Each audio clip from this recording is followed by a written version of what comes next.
Let's recognize the senator from the 44th District.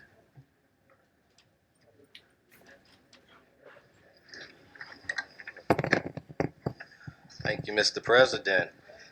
I have the honor of delivering a little bit of history today. Um, so, if I can set the stage, we're in the 1960s and we have a Cold War. The United States is attempting to woo a number of African nations, as is the Soviet Union.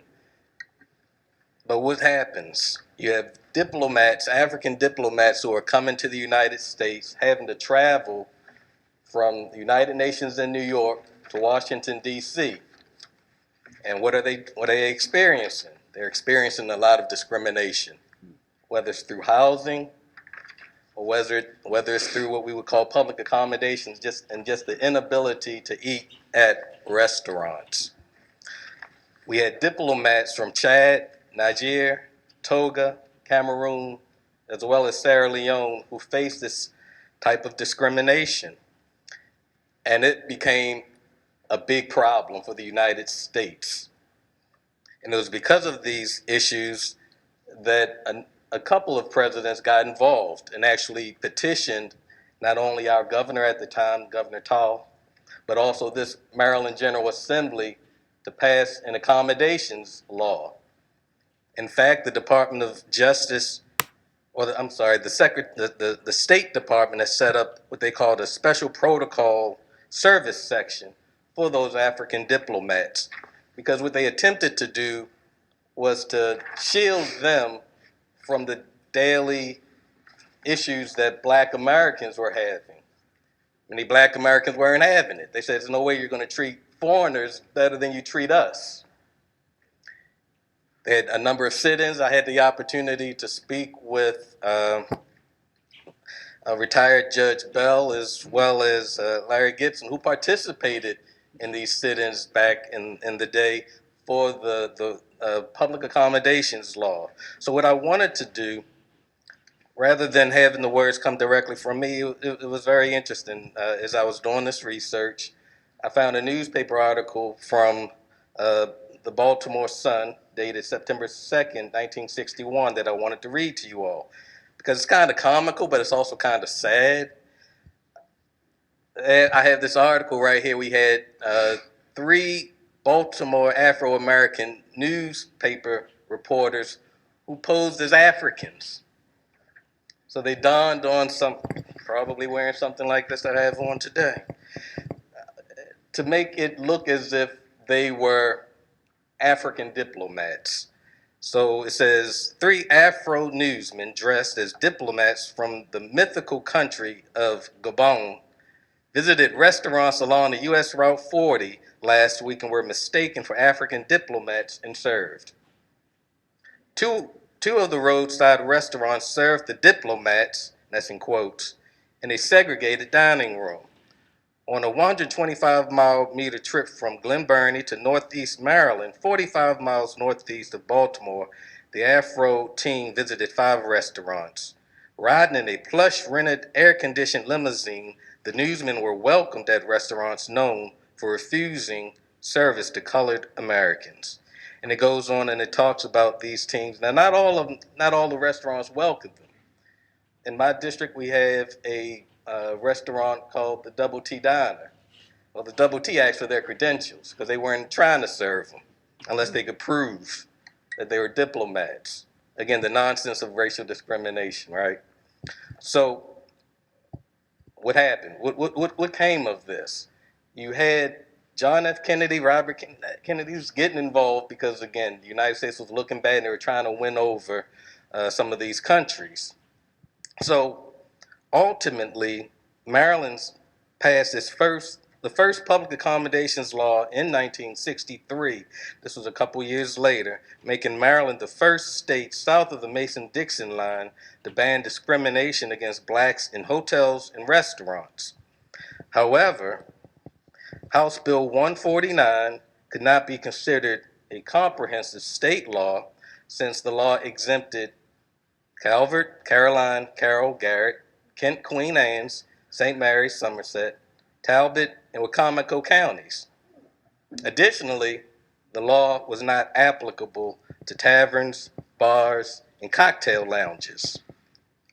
So, reacting strongly to Maryland's new public accommodations law, Mrs. Lily M. Jackson, who was the state president of the NAACP, called it a makeshift measure and urged Governor Tawes to complete the work and make it effective statewide.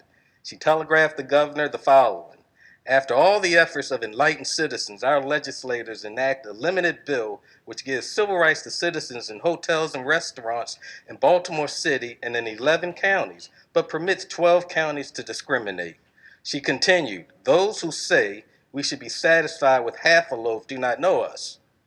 We, who fought our country's battles from the Revolutionary War to this day, will never be satisfied with being half citizens. Too many of us have given all of our lives for this country, not just for half. This was in 1963. Well, what happens? Well, Cambridge happened. 1963 on the Eastern Shore, and this is where H. Rap Brown, who at the time he was, I believe, the president of the Student Nonviolent Coordinating Committee, he declared that if America don't come around, we're going to burn it down. Didn't engender a lot of encouragement from the governor. In fact, there was a bunch of back and forth. But after much pressure, the following year, in 1964, Senate Bill 15 deleted the text which exempted the 11 aforementioned counties from the original bill as well. In Carroll County, they actually had a referendum that was going to go. So it deleted that referendum and clarified that the law did not prohibit the proprietor of any establishment or the employees thereof from the right, and this is the kicker. So they had the right to deny service to any person for failure to conform to the usual regular requirements, standards, and regulations for the establishment, so long as denial is not based upon discrimination on the grounds of race, color, creed, or national origin. Now, what this bill in 1964 also did, there was a Section 11A of the law that also made it unlawful for any person to receive any remuneration of any kind whatsoever for the participation in any racial demonstration in the state. Violating this law was punishable by a $1,000 fine or no more than 1 year of incarceration, or both. Now, I found an attorney general's opinion from, I think it was 2008. So in 2009, we finally got rid of that unconstitutional provision. It was some again, late spring cleaning.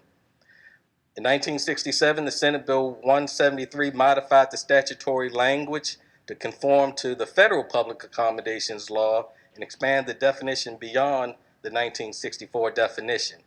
However, the federal law contained a private club exception, which was included in this iteration of the law.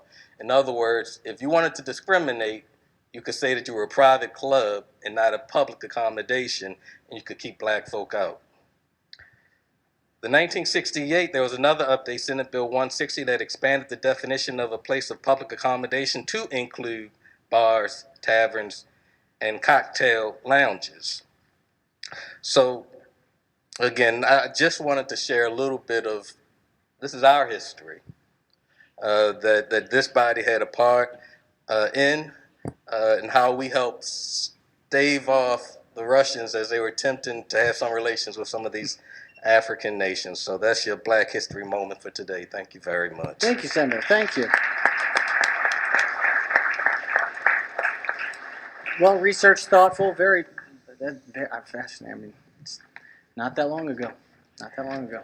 Yes, recognize the chair of the committee. Mr. President, I just want to thank the senator for his research and eloquence and ask that his words be journalized.